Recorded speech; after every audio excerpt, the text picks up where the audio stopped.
Nós vamos dar continuidade à exposição de Filipenses, hoje seguindo o capítulo 2, versículo 19, até o versículo de número 30. E mesmo que estejamos vendo partes, blocos diferentes, eu creio que vocês já devem ter observado que há, de fato, uma temática bastante comum. A comunhão dos santos, o amor em Cristo Jesus, uma vida vivida para a glória de Cristo Jesus, permeia todos os textos, todas as porções, que inclusive encontra nessa um versículo-chave em que Paulo fala sobre buscar as coisas de Cristo. Você tem buscado as coisas de Cristo, aquilo que é de interesse do Senhor Jesus? A gente sempre busca aquilo que é de nosso interesse, não é verdade? A gente sempre busca aquilo que é de nosso interesse. A gente vê, inclusive, a criança cedo escolher o melhor brinquedo, segurar para si e deixar que o outro se vire. E as pessoas fazem isso durante toda a vida. Tamanha, então, é a importância de educar bem uma criança para que ela não seja um adulto egoísta que tenha cuidados apenas com seus próprios interesses, que é o que termina acontecendo com a sociedade em geral. Ter cuidado das coisas do outro e, mais ainda, isso em Cristo Jesus. Cuidado em Cristo Jesus. Nós vamos fazer a leitura do texto que nós falamos, Filipenses 2, 19 a 30. Dando sequência, então, diz assim a palavra do Senhor. Espero, porém, no Senhor Jesus, mandar-vos Timóteo o mais breve possível, a fim de que eu me sinta animado também, tendo conhecimento da vossa situação.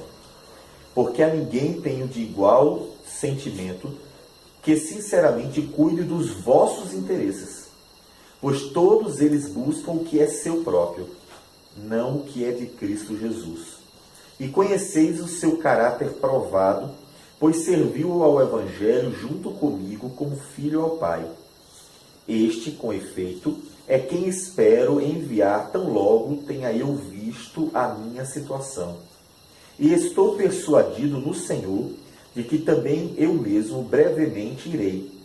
Julguei, todavia, necessário mandar até vós Epafrodito, por um lado, meu irmão, cooperador e companheiro de lutas, e por outro, vosso mensageiro e vosso auxiliar nas minhas necessidades, visto que ele tinha saudade de todos vós e estava angustiado porque ouvistes que adoeceu. Com efeito, adoeceu mortalmente. Deus, porém, se compadeceu dele, e não somente dele, mas também de mim, para que eu não tivesse tristeza sobre tristeza. Por isso, tanto mais me apresso em mandá-lo, para que, vendo-o novamente, vos alegreis, e eu tenha menos tristeza. Recebei-o, pois, no Senhor com toda a alegria, e honrai sempre a homens como esse, visto que, por causa da obra de Cristo, chegou ele às portas da morte e se dispôs a dar a própria vida para suprir a vossa carência de socorro para comigo. Senhor Deus amado, obrigado pela leitura da Tua palavra. Ela que é o poder do Senhor para a salvação. Pedimos que pelo Espírito do Senhor possamos ser quebrantados e que a Tua palavra possa ecoar poderosa aos corações, possa nos usar com graça para que a exposição seja fiel e excelente. E que em tudo isso o Teu nome seja glorificado na nossa vida. Abençoa-nos então, é o que nós te pedimos, em nome de Jesus. Amém, Senhor. Amém. Nós vimos Paulo falando da alegria na obra do Senhor, vimos Paulo falando da alegria na igreja do Senhor, vimos Paulo falando da importância deles terem comunhão com Cristo Jesus e em Cristo Jesus, por meio dele, uns com os outros. Vimos então que Paulo está motivando a igreja a ter uma vida abundante, uma vida de comunhão com Deus, uma vida de comunhão uns com os outros, uma vida de alegria em Deus, de contentamento. E nesse trechinho, que parece tão simples, porque Paulo está basicamente dizendo, olha, eu quero mandar Timóteo, eu quero mandar Epafrodito, eu quero ir também, e vocês em breve então receberão um após o outro. Resumindo o texto. Parece ser simples assim. Mas há algo a mais que acontece no texto. Não é apenas o envio deles. Observe que cada um desses personagens mostram ter um cuidado com a obra do Senhor Jesus. Cada um desses personagens mostra ter mais interesse em cuidar das coisas de Deus do que de si mesmo. Inclusive, por essa razão, Epafrodito quase morreu. Ele quase morreu por cuidar das coisas de Deus, por cuidar da igreja, por ter um desejo de fazer a obra, de servir e dar atenção àquilo que o Senhor havia confiado às suas mãos por meio de Paulo. Então, observe que, em certa medida, esse texto corrobora, colabora com aquilo que foi dito antes.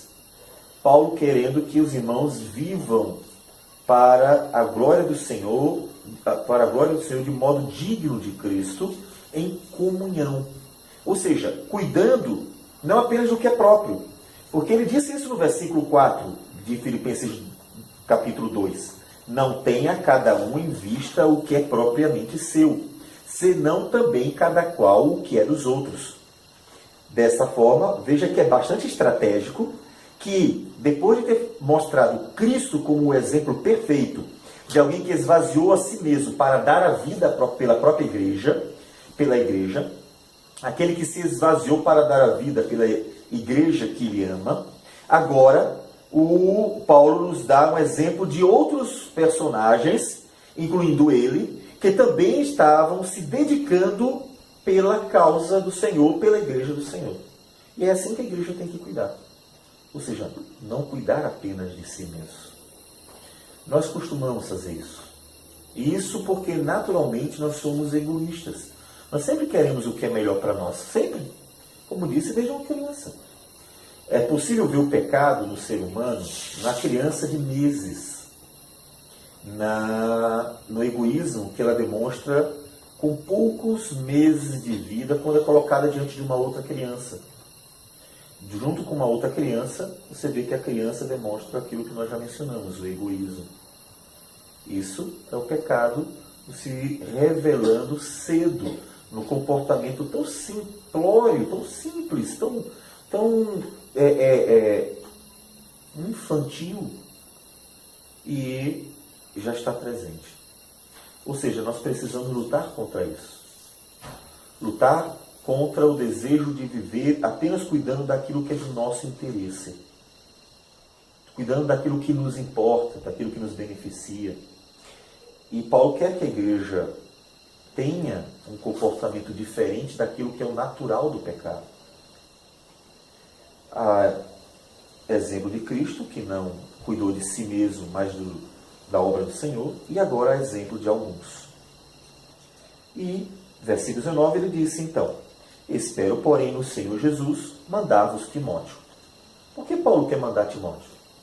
Observe que Paulo quer mandar Timóteo porque ele está preocupado com a igreja. A igreja precisa ser assistida e ele está preocupado em ter informações que possa tranquilizá-lo, sabendo que a igreja está bem, ou que possa fazer com que ele tome algumas medidas necessárias para que a igreja venha a estar animada no Senhor. Porque a prisão de Paulo desanimou alguns. Mandar Timóteo o mais breve possível tinha o propósito de cuidar deles. Cuidar daqueles irmãos. Ou seja, era para o bem deles. Atitudes tomadas pensando no bem da igreja, para que ela pudesse ter a palavra do Senhor, para que ela pudesse ser confortada e consolada no Senhor, para que ela pudesse ser dirigida no Senhor. Por que ele manda Timóteo? Veja outra vez o cuidado de Paulo. Porque a ninguém tenho de igual sentimento que sinceramente cuide de vossos interesses. Veja o personagem Timóteo preocupado com os interesses da igreja. É interessante entender que cuidar dos interesses da igreja não era satisfazer o povo, mas era cuidar da igreja como se deve cuidar para Cristo. Ou seja, Timóteo tinha um cuidado para com a igreja de forma que não fizesse nem a vontade dele e nem a vontade apenas daqueles que se tornaram cristãos, mas a vontade de Deus que era melhor para eles. Não é o que a gente diz para um filho? Olha, eu estou fazendo isso porque é melhor para você. Que pai gosta de castigar um filho? Que pai gosta de disciplinar um filho? Nenhum. Mas o faz por uma necessidade, tendo em vista que o filho, mesmo não gostando da disciplina, do castigo, estará recebendo o que é melhor para ele, sabendo que naquele momento precisa ser corrigido para que possa andar no bom caminho. Não é assim que se procede? Não é assim que inclusive Deus faz? Então, Timóteo tinha cuidado dos interesses da igreja, no sentido de que ele, de fato, tinha um real cuidado da igreja em Cristo, que é o que diz o versículo seguinte: pois as outras pessoas buscavam o que era do próprio interesse, não o que era de interesse de Cristo. Portanto, Paulo, ao mandar Timóteo, está cuidando da igreja, porque sabe que Timóteo vai cuidar dela. Porque sabe que Timóteo vai levar a palavra de Deus, e não uma palavra que vai agradar as pessoas para encher uma igreja, e no final das contas elas não estarem andando com Jesus, porque o que ele disse não era a palavra de Deus. O cuidar da igreja significa dar a ela o que ela precisa, o que é melhor para ela, o que é melhor segundo Cristo Jesus. E é nisso que o obreiro se esforça. E muito. Não é fácil cuidar da igreja quando o cuidado é um cuidado segundo Cristo. Porque significa educar pessoas como se educa filho. Aqui nós temos pais. É fácil educar filhos? Nenhum dos pais aqui dirá que é fácil educar filhos. Requer noites sem dormir, dias e noites de oração, requer esforço, requer paciência e perseverança. Tantas vezes é preciso estar corrigindo 1, 2, 3, 5, 10, 20, 30, não é? 50. A mesma coisa. E não desistir, tamanha a necessidade da perseverança. Não desistir, mesmo que o filho já tenha cansado de tantas vezes ter cometido os mesmos erros. E não desistir. Mesmo vendo que parece que é em vão todo o trabalho e esforço de um pai, de uma mãe, para conduzir o filho pelo melhor caminho e não desistir. Não é assim? Isso é o pastoreio de uma igreja. Se você quer saber como é a vida de um pastor, não é tão difícil entender. É só lembrar como é uma vida de mãe e pai. Porque próprio Paulo diz em 1 Tessalonicenses que se sentia como pai e mãe. Ele fala isso, comparando o seu papel de apóstolo, de cuidar de algumas igrejas, fazendo uma alusão, analogia com o papel de uma mãe e de um pai, que tem que corrigir e tem que amar, que tem que cuidar de filhos. Isso é não cuidar dos próprios interesses. Quando o pai ou a mãe não desiste da educação de um filho, não desiste de dar ao filho o que é melhor, mesmo quando o filho não quer. Por exemplo, raramente um filho quer ir para a escola. Não é verdade? Aí, uma concordância quase que genérica aqui. Quase todos os filhos aqui concordaram. Dificilmente um filho quer ir para a escola. Pergunta: os pais podem deixar o filho fazer o que quer? Não pode. Por que não pode? Porque não é o melhor para eles. Nem sempre o que o filho quer é o melhor para ele. E os pais perseveram em todo dia ter que insistir querem acordar cedo os filhos para irem para a escola, querem dizer que precisam estudar, querem motivá-los, querem pagar escola, seja de alguma forma, estão investindo no melhor para os seus filhos. Porque sabe que a educação acadêmica dos filhos é importante para eles, não é verdade? Da mesma forma, quando Paulo está dizendo que Timóteo não cuidava dos seus próprios interesses, mas dos interesses da igreja, ele está dizendo que ele cuidava da igreja como um pai e uma mãe cuida de seus filhos. Não dando aquilo que ela quer necessariamente, mas dando o que é melhor para ela. E o que é melhor para a igreja? Cristo. Cristo é o melhor para a igreja. A felicidade em Cristo, a alegria em Cristo, a caminhada em Cristo, a edificação em Cristo, uma vida cheia do Espírito de Cristo, tudo em Cristo Jesus. Timóteo se esforçava, se dava, se dedicava para dar à igreja Cristo, não para dar a ela aquilo que não é Cristo, o que não é melhor para a igreja. Timóteo estava se dedicando. Isso deveria ser modelo. Em certa medida, devemos entender, como Paulo vai dizer lá em Coríntios, sede meus imitadores como eu sou de Cristo, que personagens que aparecem como exemplo, como ele diz no versículo 22, e conheceis o seu caráter provado, que serviu ao Evangelho junto comigo, como filho ao Pai. Ou seja, Timóteo se mostra aqui como um exemplo. Esse exemplo é proposital, modelo. Modelo para que a igreja atente para a beleza, e não só beleza, a necessidade de cada cristão cuidar das coisas de Cristo. E cuidando das coisas de Cristo, cuidar das coisas dos outros, ou seja, dos cristãos. Como repetindo, ele disse que não cuida apenas do que é propriamente seu, senão também cada qual o que é dos outros. Cuidar das coisas dos outros significa cuidar do outro naquilo que é melhor para o outro. O que é melhor para o meu irmão? Vou procurar fazer isso. É assim que a gente procura exercer as diversas funções dentro de uma igreja.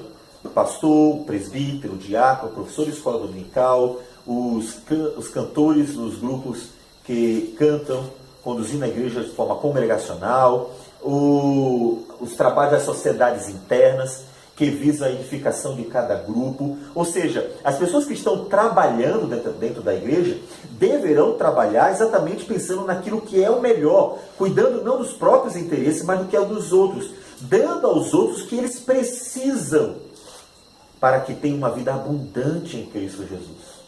Uma vida cheia de Cristo Jesus e vazia de si mesmo, como nós já até mencionamos na exposição anterior.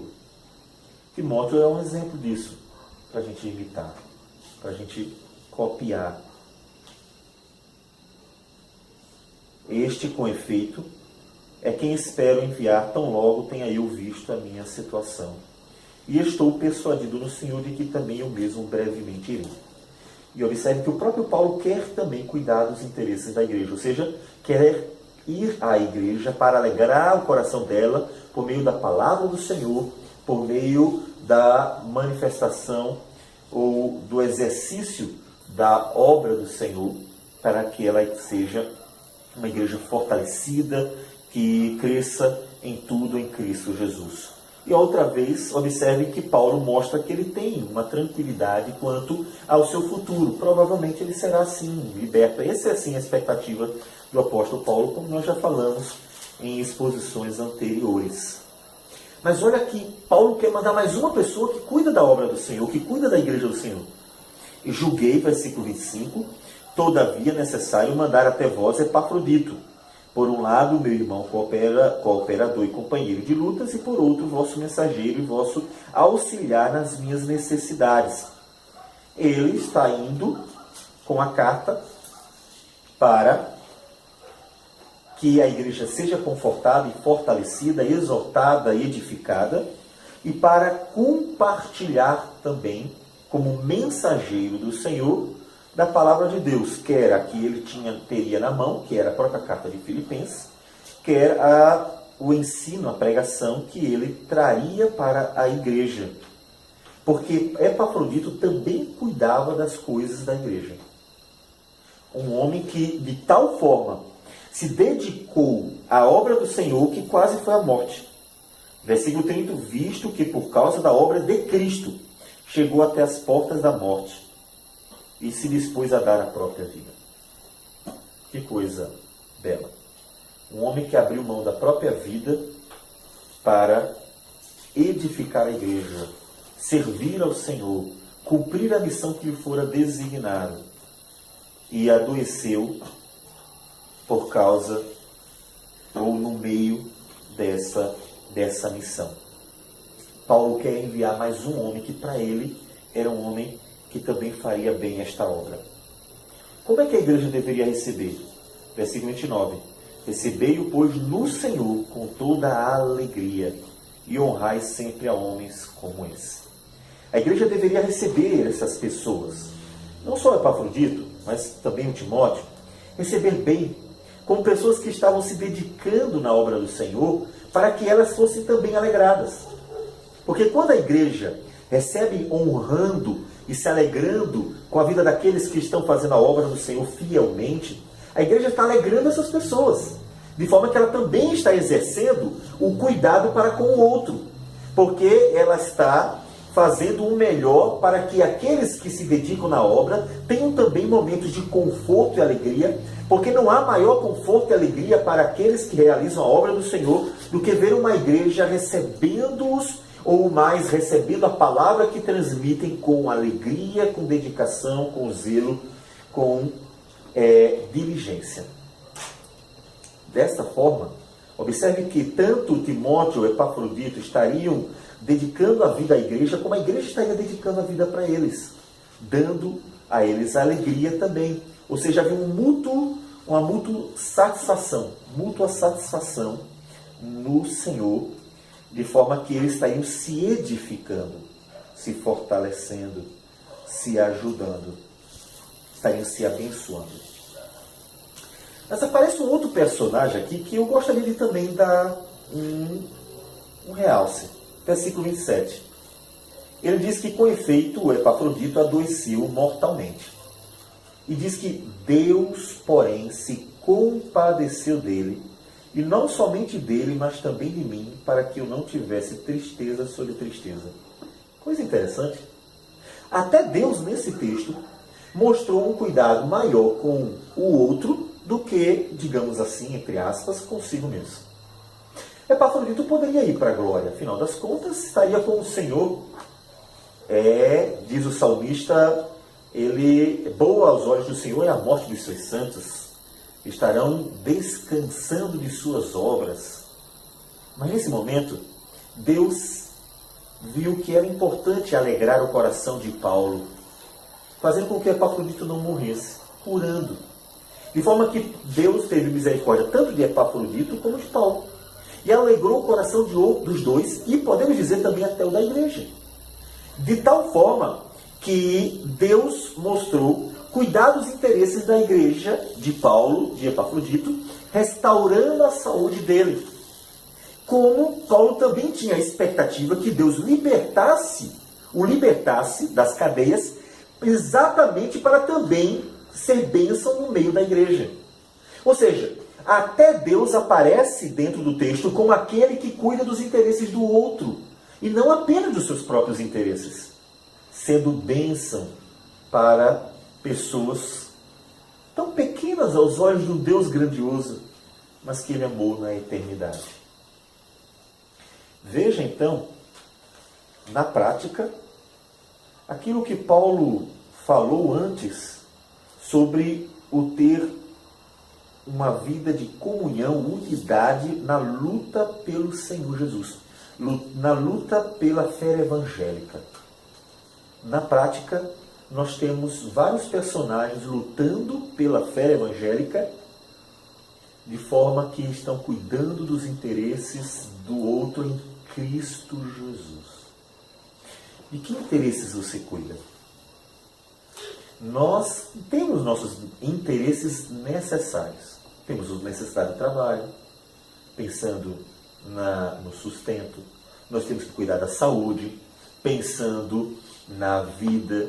Nós temos que cuidar das nossas necessidades diárias. É normal.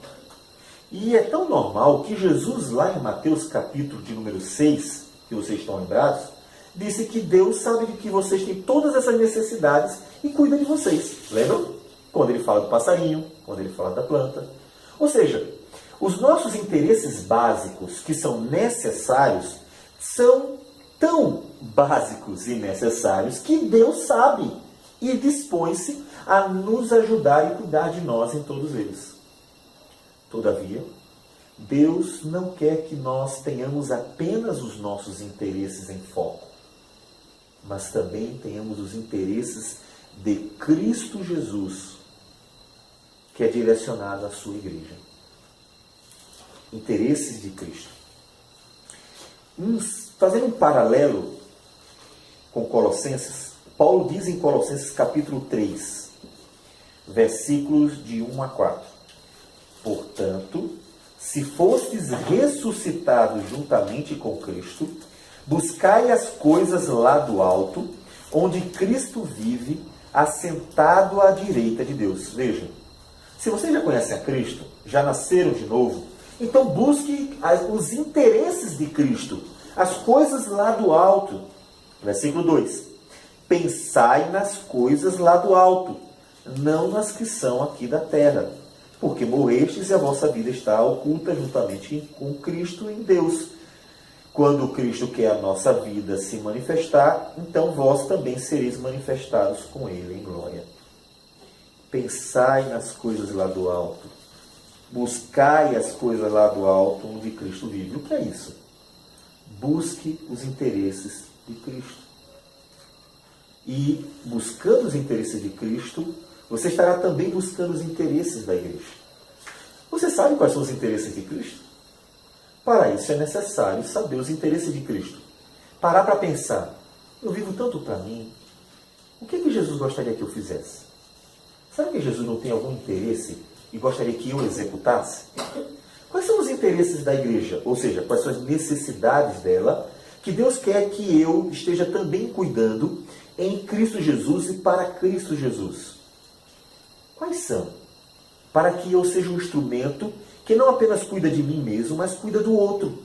Afinal das contas, saiba que dentro da igreja, mesmo sabendo que são pessoas convertidas, mesmo sabendo que são cristãos, há muitas necessidades. Muitos interesses. Necessidades porque ainda são pessoas pecadoras. Ainda estamos no mundo pecador. São necessidades da saúde, do trabalho, das finanças, sim.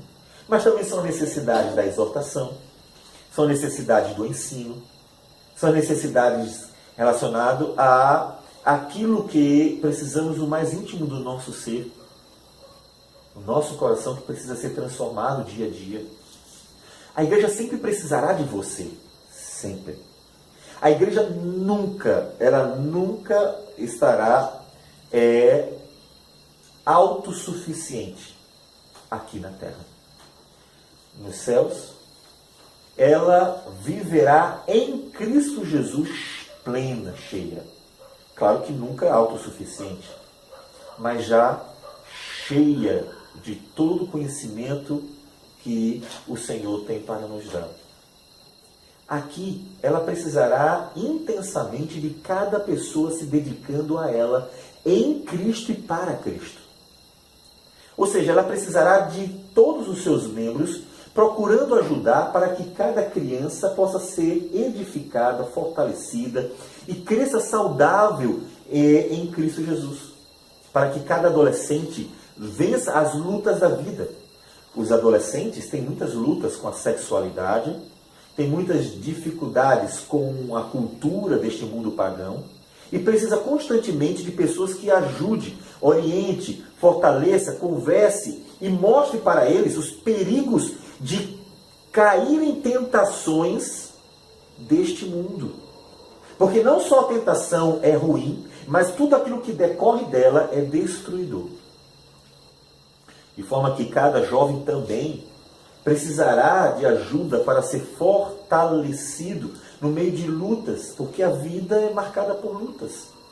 Os desafios que a vida traz por causa do pecado que está nesse mundo, e precisarão da gente, esses jovens. Cada homem e mulher, cada adulto que precisará ser lembrado dos seus compromissos para com os seus filhos, para com a vida diante de Deus.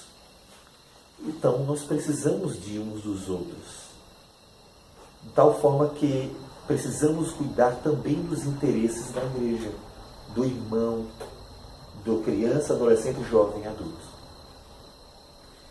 Então, tomemos esses exemplos que Paulo nos deu ao mostrar seu cuidado para com a igreja, enviando pessoas, para que nós, no dia a dia, possamos estar cuidando uns dos outros, dando-lhes aquilo que é melhor. E o melhor, como você que é pai, é mãe, sabe, é Cristo.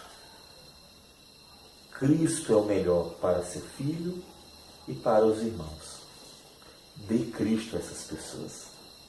Somente Cristo as ajudará com a felicidade, somente Cristo as ajudará nas necessidades, somente Cristo as ajudará na direção, somente Cristo as ajudará a viver pela esperança ou na esperança da vida eterna. Somente Cristo. Então dê Cristo para elas, cuidando, portanto, assim, dos interesses delas, dos interesses de Jesus Cristo. Que o Senhor nos ajude a fazer isso. E nos abençoe fazendo-nos bênção para a glória do Senhor Jesus.